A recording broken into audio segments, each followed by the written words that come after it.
ചായ കൊള്ളായിരുന്നോ? ഞാനല്ല മമ്മിയുടെ ഒരുക്കം കൊണ്ടുള്ള തിരിച്ച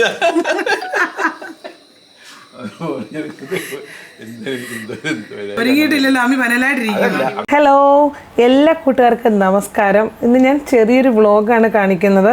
അപ്പം നാട്ടിൽ ഒരു ദിവസം രാവിലെ ഞാൻ ചായ ഇട്ടപ്പോൾ ചായ ഞാനും പപ്പായും അമ്മയും എല്ലാം കൂടെ കുടിക്കുന്ന ഒരു ചെറിയൊരു മൊമെൻറ്റ് നിങ്ങളുമായിട്ട് ഷെയർ ചെയ്യുന്നേ ഉള്ളൂ. അതിൻ്റെ കൂട്ടത്തിൽ ഞാനൊരു ചമ്മന്തി റെസിപ്പി കൂടെ കാണിക്കുന്നുണ്ട് കേട്ടോ.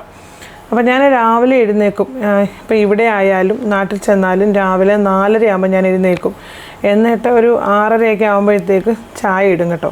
അപ്പം 4:30 മുതൽ ഒരു 5:30, 6 വരെയുള്ള സമയത്ത് ഞങ്ങൾ കുറച്ച് ബൈബിൾ പ്രസംഗങ്ങൾ കേൾക്കുകയും അല്ലെങ്കിൽ കുറച്ച് പ്രാർത്ഥിക്കുകയും അല്ലെങ്കിൽ അങ്ങനെ ചെറിയ ചെറിയ കാര്യങ്ങളൊക്കെ, ഇപ്പോൾ എഡിറ്റിംഗ് ഉണ്ടെങ്കിൽ എഡിറ്റിങ്ങൊക്കെ രാവിലെ ചെയ്യുന്നത്. എപ്പോഴും രാവിലെ എഴുന്നേൽക്കുമ്പോഴും നമ്മൾ കുറച്ച് ഫ്രഷ് ആവും. രാവിലെ നമ്മൾ കുറച്ചും കൂടെ കിടക്കാം എന്ന് പറഞ്ഞു കഴിഞ്ഞാൽ നമ്മൾ കുറച്ചും കൂടെ കിടന്നു കഴിഞ്ഞ് കഴിഞ്ഞാൽ എഴുന്നേറ്റ് കഴിഞ്ഞ് കുറച്ചുകൂടെ കിടന്നു കഴിഞ്ഞ് കഴിഞ്ഞാൽ നമ്മൾ പിന്നെ ആ ദിവസം മൊത്തം എൻ്റെ വെറുതെ വേസ്റ്റായി പോകും. അതുകൊണ്ട് ഞാൻ എപ്പോഴും കഴിവതും രാവിലെ എഴുന്നേക്കാൻ ശ്രമിക്കും. അതുപോലെ നമ്മൾ താമസിച്ച് എഴുന്നേറ്റ് ആ ദിവസം പിന്നെ എനിക്കൊന്നും ചെയ്യാൻ പറ്റത്തില്ല. അപ്പം ഞാൻ രാവിലെ എഴുന്നേറ്റ് ചായ ഇട്ടു, അതുപോലെ തന്നെ മുട്ടയും പുഴുങ്ങാൻ വെച്ചു.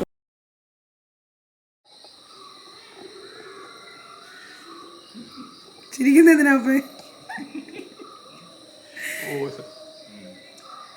പപ്പായ്ക്ക് പേടിയാണ് ഞാൻ എൻ്റെ അടുത്ത് കൊണ്ടിടും, അതുകൊണ്ട് ചിരിച്ചേക്കാൻ നമ്മൾ ചിരിക്കും. എനിക്കറിയാം അല്ലെങ്കിൽ അങ്ങനെ ചിരിക്കുന്നു.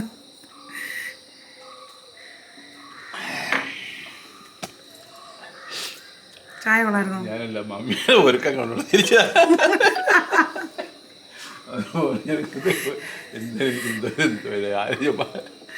ഒരുങ്ങിയിട്ടില്ലല്ലോ, അമ്മി പനലായിട്ടിരിക്കുന്നു. പിടിച്ചു കിട്ടു.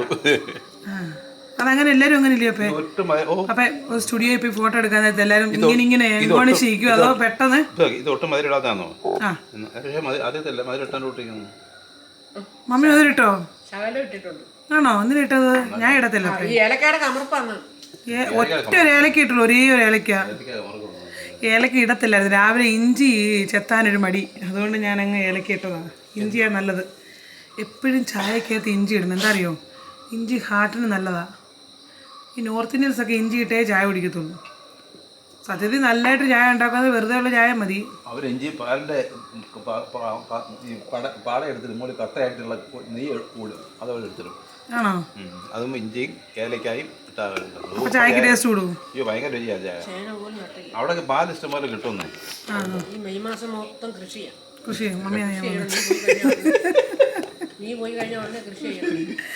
മമ്മിയാണല്ല ചെയ്യുന്നേ? അല്ല, ജോലിക്കാരെ ചേന പോലും കിളിച്ചു പാച്ചിലൊക്കെ അങ്ങ് ആയി ആകാശം മുട്ടേ. നിനക്ക് കൊണ്ടുപോകാൻ കാച്ചിൽ വേണോ? എനിക്ക് ഇഷ്ടം. പക്ഷെ അങ്ങ് കേട്ടോ, അവിടെ ഒന്നും കിട്ടത്തില്ല കേട്ടോ.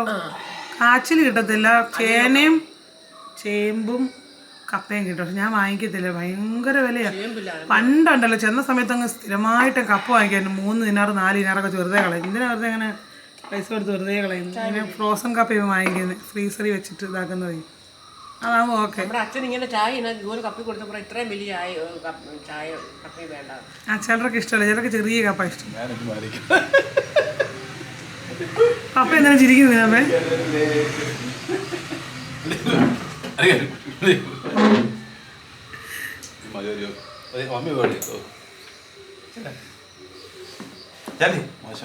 മോശം എന്തോ പേര് മോശമില്ല. മോർണിംഗ് അല്ലേ? കുറച്ച് ചെടിച്ചട്ടി വാങ്ങിക്കണമല്ലോ, കുറച്ച് ടർട്ടിൽ വൈൻ പ്ലാന്റ്സ് വാങ്ങിക്കണമല്ലോ. അപ്പേ അവിടെ കിടക്കുന്ന പോലത്തെ പ്ലാന്റ്സ് അല്ലേ ഇല്ലയോ? മമ്മി വളർത്തുന്നതല്ല, നല്ല രസമുണ്ട്. കൊരമ്പാലയിലെ പക്ഷെ അമ്മ ഒത്തിരി വെട്ടിക്കളഞ്ഞു. അത് അമ്മി വാങ്ങിച്ചതല്ല, നട്ടു വളർത്തിയതല്ല. അതാണ് അതിൻ്റെ ബുദ്ധി, അറിയോ? അത്രയും സമയം മെനക്കെട്ടത് ചെയ്യും. കുറച്ച് എല്ലാം അങ്ങ് ഫലപ്രദമാക്കാതെ കുറച്ച് ഭംഗിയും കൂടെ ചിന്തിക്കുന്നതാണ്. ഇതിലെല്ലാം ചെടിച്ചട്ടി വെച്ച് നോക്കണം. ഈ മതിലെല്ലാം 25 ഞാൻ 25 വെക്കാൻ സ്ഥലമുണ്ട്. ആണോ? എങ്ങനെ എണ്ണി? 1 2 3 4 5 6 7 8 9 10 11 ആ ശരി, 25 എന്നാൽ അതിൽ കൂടുതലുണ്ട്. അങ്ങോട്ടുണ്ട്. എവിടെ ചെടി? എവിടെ കിട്ടും ചെടി? ഏഴംകുളത്തോ? നെല്ലുകുട്ടി പഠിക്കലുണ്ട്. പിന്നെ ആനന്ദപ്പള്ളിയിലോട്ട് പോകത്തില്ലയോ അവിടെ? ആനന്ദപ്പള്ളി പോകുമ്പോൾ ആണ്ട് ആ ഇടത്ത് സൈഡ് ഭയങ്കര ഒരു ഗാർഡൻ ഉണ്ട്. ആണോ?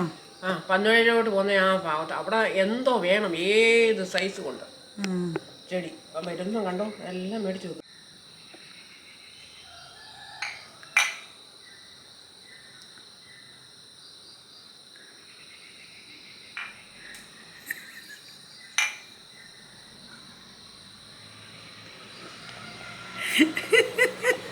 അപ്പേ ഞാൻ ആദ്യം ഫോട്ടോ എടുത്തെന്ന് പറഞ്ഞ് മമ്മി അടുത്ത ഫോട്ടോക്ക് പോസ് ചെയ്യുവോ? അല്ല അതൊന്നുമല്ല, ആ നമ്മളെ കഴിഞ്ഞു. പറഞ്ഞു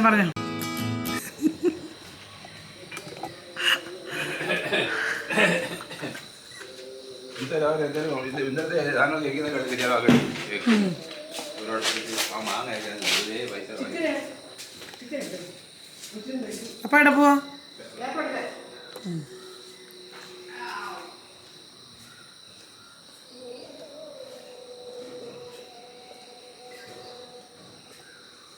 അമ്പലത്തിലെ മ്യൂസിക് അല്ലേ കേൾക്കുന്നത്?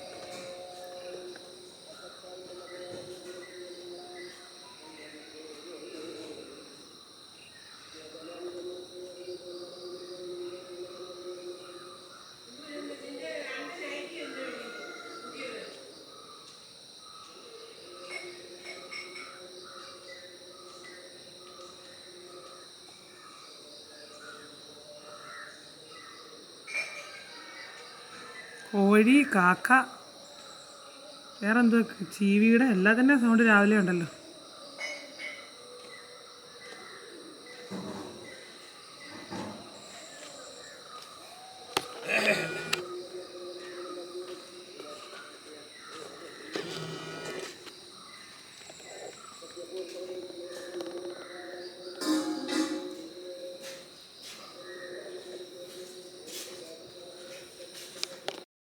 പപ്പയുടെയും അമ്മയുടെയും കൂടെ ചായ കുടിക്കുന്നത് മൊത്തം ഞാനങ്ങ് കാണിക്കുമായിരുന്നു കേട്ടോ. അപ്പോൾ അത് ഞാൻ കട്ട് ചെയ്തില്ല, സ്കിപ്പ് ചെയ്തില്ല. കാരണം എന്ന് പറഞ്ഞു കഴിഞ്ഞാൽ എല്ലാവർക്കും അറിയാമല്ലോ മാതാപിതാക്കളെന്ന് പറയുന്നത് നമുക്ക് എത്രത്തോളം അമൂല്യമാണെന്ന്. അപ്പോൾ ഞാനൊരു പ്രവാസിയായിരിക്കുമ്പോൾ നാട്ടിൽ ചെല്ലുമ്പോഴാണ് പപ്പയുടെ അമ്മയുടെയും കൂടെയൊക്കെ കുറേ സമയം സ്പെൻഡ് ചെയ്യാൻ പറ്റുന്നത്. അത് വർഷത്തിലൊരിക്കലോ 2 പ്രാവശ്യമൊക്കെ പറ്റത്തുള്ളൂ. അപ്പോൾ ആ കൂടെ കുറച്ച് ദിവസങ്ങളെ കിട്ടാറുള്ളൂ.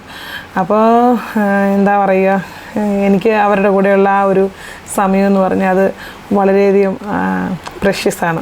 ഇപ്പോൾ പപ്പ അമ്മ അങ്ങനെയൊക്കെ അവരുള്ള കാലത്താണ് നമ്മുടെ ജീവിതത്തിലെ ഏറ്റവും വലിയ മനോഹരമായ കാലമെന്ന് എല്ലാവർക്കും അറിയാം. എന്നെപ്പോലെ തന്നെ അച്ഛനെയും അമ്മയൊക്കെ ഒരുപാട് സ്നേഹിക്കുന്ന എല്ലാവർക്കും വേണ്ടി ഞാൻ ഈ ഒരു വീഡിയോ ഇവിടെ ഇട്ടതാണ് കേട്ടോ. അപ്പോൾ എല്ലാവർക്കും ഇത് ഇഷ്ടമാണെന്ന് കരുതുന്നു. ആർക്കെങ്കിലും ഇഷ്ടപ്പെട്ടില്ലെങ്കിൽ ക്ഷമിക്കണം. അപ്പോൾ ഞാൻ അത് കഴിഞ്ഞ് ഇഡ്ഡലി ഉണ്ടാക്കി. ഇഡ്ഡലി ശരിക്കും ഈ മാവ് അരച്ചത് എൻ്റെ അമ്മയാണ് കേട്ടോ. പിന്നെ ഞാൻ ചമ്മന്തി അരയ്ക്കാൻ വേണ്ടി കുറച്ച് വെളിച്ചെണ്ണ ഒഴിച്ച് കടുക്, വറ്റൽമുളക്, കൊച്ചുള്ളി, അതുപോലെ കറിവേപ്പില ഇട്ടിട്ട് കൊച്ചുള്ളി ഒന്ന് ലൈറ്റ് ബ്രൗണർ ആകുമ്പോൾ ഇതിലേക്ക് നമ്മൾ അരച്ച് വെച്ച തേങ്ങയും കൂടെ ചേർത്തു. അപ്പോൾ തേങ്ങ ചേർത്തിട്ട് നമ്മൾ അത് തേങ്ങ അരയ്ക്കുമ്പോൾ ശരിക്കും പറഞ്ഞാൽ ഒരുപാടങ്ങ് സോഫ്റ്റായിട്ട് അരയല്ല, കുറച്ച് തരിതരിപ്പായിട്ട് വേണം അരയാൻ കേട്ടോ. എന്നിട്ട് അത് നമ്മൾ വെള്ളം ഒഴിച്ച് ഒരുപാട് ലൂസാക്കരുത്. ഒരു മീഡിയം തിക്നെസ് ആയിരിക്കണം നമ്മുടെ ചമ്മന്തിയുടെ ആ ഒരു പരുവം. അതുപോലെ പാകത്തിന് ഉപ്പ് ഒഴിച്ചു. അതിനുശേഷം കുറച്ചൊന്ന് ചൂടായി, തേങ്ങ ഒരുപാട് ചൂടാവില്ല, അപ്പോൾ ടേസ്റ്റ് മാറും. എന്നിട്ട് ഞാൻ ഓഫാക്കി മാറ്റി വെച്ചു കേട്ടോ. അപ്പോൾ നല്ലൊരു ചമ്മന്തിയാണ്. നിങ്ങൾ ആ പ്ലേറ്റിൽ ഞാൻ ആ ചമ്മന്തി ഒഴിക്കും, നിങ്ങൾക്ക് അതിൻ്റെ ആ ഒരു ഇത് മനസ്സിലാവും. പിന്നെ ഞാൻ ഈ ഒരു സ്റ്റൗവ് VDMൻ്റെ ഗ്യാസ് സ്റ്റൗവ് ഇത് ഇപ്പോൾ വന്നപ്പോൾ വാങ്ങിച്ചതാണ്.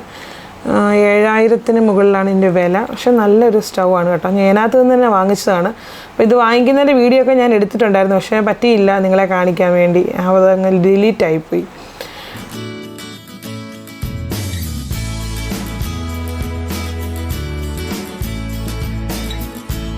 അത് കഴിഞ്ഞ് ഇഡലിയും ചമ്മന്തിയും കൂട്ടി എല്ലാവരും കഴിച്ചു. അപ്പോൾ ഇനി ബാക്കി കുറേ കറികളൊക്കെ ഉണ്ടാക്കുന്ന വീഡിയോയും കൂടി ഇതിൻ്റെ തുടർച്ചയായിട്ടുണ്ട്. അത് ഞാൻ അടുത്തൊരു വീഡിയോയിൽ കാണിക്കാം കേട്ടോ. ഇപ്പം തന്നെ നല്ല ലെങ്താണ് വീഡിയോയ്ക്ക്. അപ്പോൾ അതും കൂടെ ആകുമ്പം ഒരു അരമണിക്കൂറിൽ കൂടുതൽ കാണും. അപ്പോൾ അടുത്ത വീഡിയോയിൽ കാണിക്കാം. കാരണം 2-3 കറികൾ ഞാൻ അതിൽ കാണിക്കുന്നുണ്ട്, പുതിയ കറികളൊക്കെ ഉണ്ട് കേട്ടോ. അപ്പോൾ ഈ വീഡിയോ നിങ്ങൾക്ക് ഇഷ്ടമായെങ്കിൽ വീഡിയോയിൽ നിങ്ങളുടെ കമൻറ്റുകൾ രേഖപ്പെടുത്താൻ മറക്കരുത്. ഇതുപോലെയുള്ള ഒരുപാട് നല്ല വീഡിയോകളുമായി ഞാൻ വീണ്ടും വരാം. അതുവരേക്കും എല്ലാ കൂട്ടുകാർക്കും നന്ദി.